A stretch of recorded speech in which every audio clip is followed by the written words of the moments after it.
Saludos bolivariano,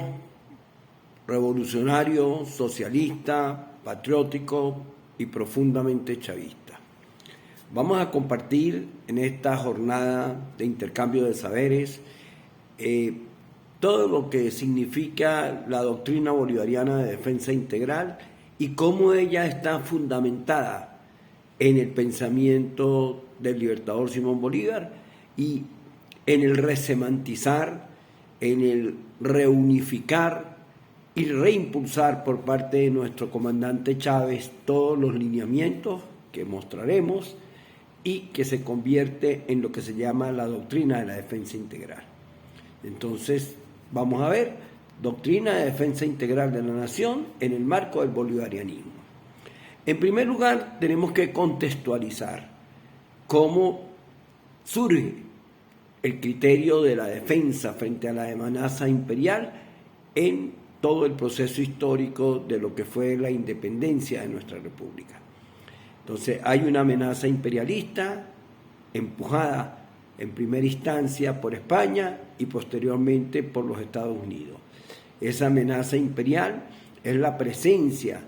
del imperio español en nuestra América, tratando de obtener y de expoliar los recursos que requería para entrar en los procesos económicos del propio inicio del capitalismo en Europa. Eso generaba, por otro lado, en contradicción en los procesos dialécticos de la sociedad, la resistencia de nuestros aborígenes a esa presencia española. Luego tenemos nosotros, no solamente hubo la presencia de nuestros aborígenes, sino los negros, los cimarrones, los mulatos, los blancos criollos, los empobrecidos, que luchaban también por participación, por tener libertad, por ser incluidos en la sociedad. El libertador Simón Bolívar, en su origen mantuano, también se incorpora a ese proceso de buscar la libertad, buscar la independencia de nuestra república, y eso también va a incidir en los elementos doctrinarios que vamos a conocer. La educación que le brindó el maestro Simón Rodríguez al libertador, que le acompañó junto a otros como Alejandro Humboldt, el padre Andújar, tuvo grandes maestros que le enseñaron al libertador desde muy joven la necesidad de la independencia, la necesidad del trabajo, la necesidad de tener valores, tanto como personas como para empujar la conducción de la sociedad. Luego, la ida del libertador a Europa, allá contrajo nupcias, pero su participación de alguna u otra manera vinculase con los elementos políticos, con los elementos ideológicos que la sociedad europea en ese momento impulsaba, los procesos revolucionarios contra lo que fue las monarquías. Todos esos aspectos también incidían sobre el libertador y en particular aparece la presencia de Francisco de Miranda, el caraqueño ilustre, que estaba en Europa, que hacía vida política militar en Europa y que incide también sobre el libertador en las propuestas de tener una América independiente, una América unida y una América con una gran fortaleza. En un segundo término, ese es el contexto en el cual está el libertador Simón Bolívar impulsando y en el cual va a impulsar elementos doctrinarios fundamentales que los vamos a ubicar posteriormente en lo que hemos llamado la doctrina de la defensa integral. Entonces, Simón Bolívar, con todo este proceso, y así lo manifiesta desde muy joven,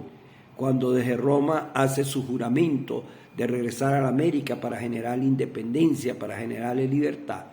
entonces el libertador muestra que está fundamentado en principios y valores y que tiene una teleología, tiene una finalidad, vamos a llamarla una finalidad de carácter estratégico, conseguir la independencia, la soberanía, el respeto al territorio de nuestro pueblo.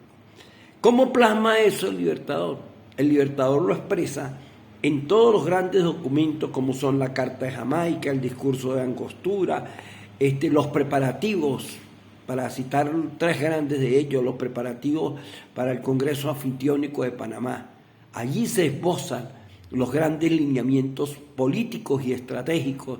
de carácter, vamos a decir, de la concepción del hombre y la concepción de la sociedad que el Libertador va a expresar. En cuanto a la concepción del hombre, expresa el Libertador a lo largo de esos documentos, como su estudio pues lo produce,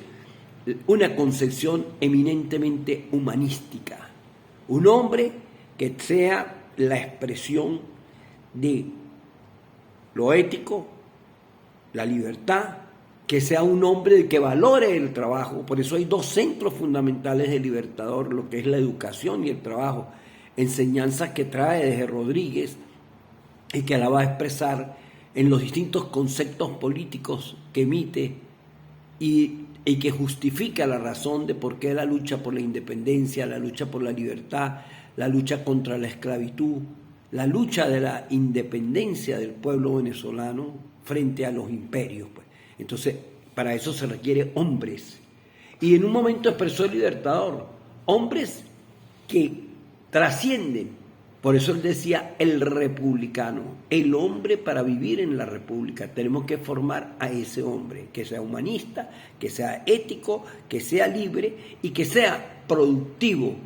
que asuma que el proceso de trabajo es lo que transforma la naturaleza y genera la riqueza. Esa es la concepción, vamos a decir, del hombre, la que impulsa el Libertador en todos los procesos a lo largo de la independencia, en todos sus documentos, en todas sus proclamas.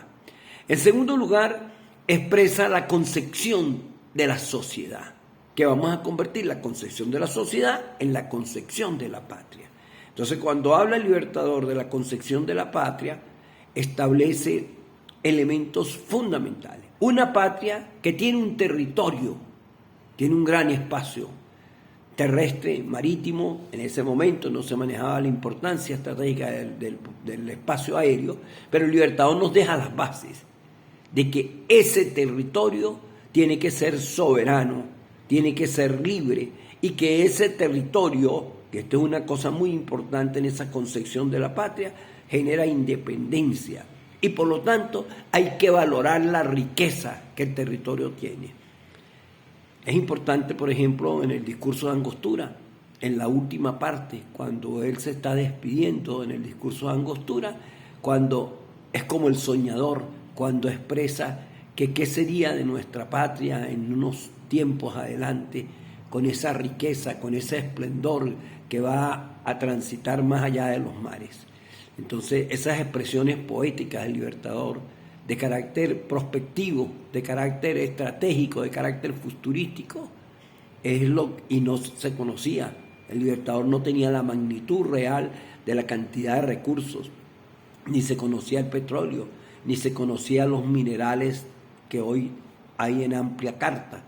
sino se conocía el oro, se conocían las perlas, se conocían algunas cuestiones, pero con esa riqueza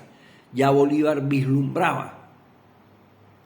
que eso le iba a generar una gran fuerza a nuestra patria, y por eso la concepción de la patria él la hace a partir del territorio, que debe ser soberano, que debe ser independiente, que debe haber una valoración de los recursos, pero que está llevada, impulsada y organizada por el hombre. Él plantea entonces en esa concepción de la patria que debe haber una forma de organizarse y una forma de gobernarse. Y por eso habla de un Estado que debe ser soberano, un Estado que debe buscar, y esto es un término importantísimo, la suprema felicidad social. Un Estado que debe propiciar la suprema felicidad social. Es decir, que esos hombres y mujeres, hombres en términos genéricos, hombres y mujeres, niños, ancianos, todos los que están en ese territorio deben estar rodeados por todas aquellas actividades del Estado para que sea la suprema felicidad social, término que lo expresa clara y ampliamente en el discurso de Angostura. En otras palabras, si lo llevamos a la actualidad, estamos hablando del desarrollo humano integral. Esa forma de organización de la sociedad, en esa concepción de sociedad que expresa el Libertador, expresa también el modelo político y habla que necesariamente tiene que ser el mejor Estado el que genere esa suprema seguridad social, felicidad social, pero debe tener la mayor estabilidad política. Y ahonda, cuando habla de la estabilidad política, que debe ser entonces un Estado donde impere la ley, donde el sistema sea democrático, donde el pueblo participe, elija a sus gobernantes, elija a sus jueces. Y esto es fundamental porque entonces se establece ya en ese proyecto pues, de construcción, no solamente era liberarnos del imperio español, sino construir un nuevo modelo de vida, un nuevo modelo de sociedad, un nuevo modelo de hombre, donde debe estar regido por la ley, por la ética social, por la educación y por el trabajo. Eran las 4 cuestiones fundamentales que planteaba el Libertador que deberían regir a esa sociedad, a esa patria venezolana y a ese hombre venezolano. La ética social, por eso él hablaba del republicano. Llegó incluso a señalar que las leyes podían ser perfectas, pero ¿dónde estaba la falla? En el hombre. Por eso había que formarlo. Por eso decía, moral y luces son nuestras primeras necesidades y se convierte en las primeras virtudes.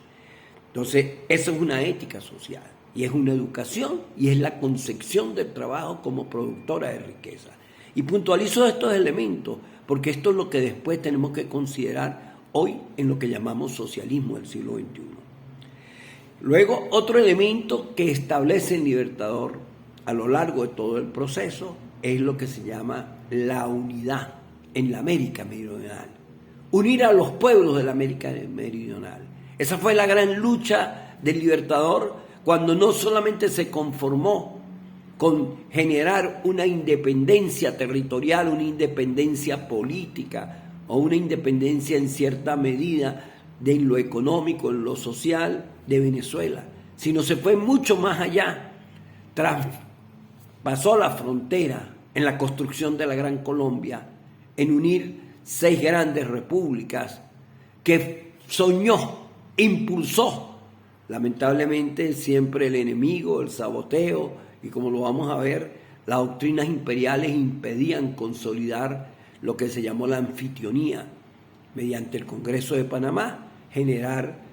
una gran América Meridional, completando el sueño también de Francisco de Miranda, que tuviese una gran unidad política, unidad económica, unidad social, unidad en la defensa, una gran unidad militar, como se ha seguido planteando y como vamos a ver que eso es lo que retoma el comandante Chávez cuando se plantea, por ejemplo, la UNASUR.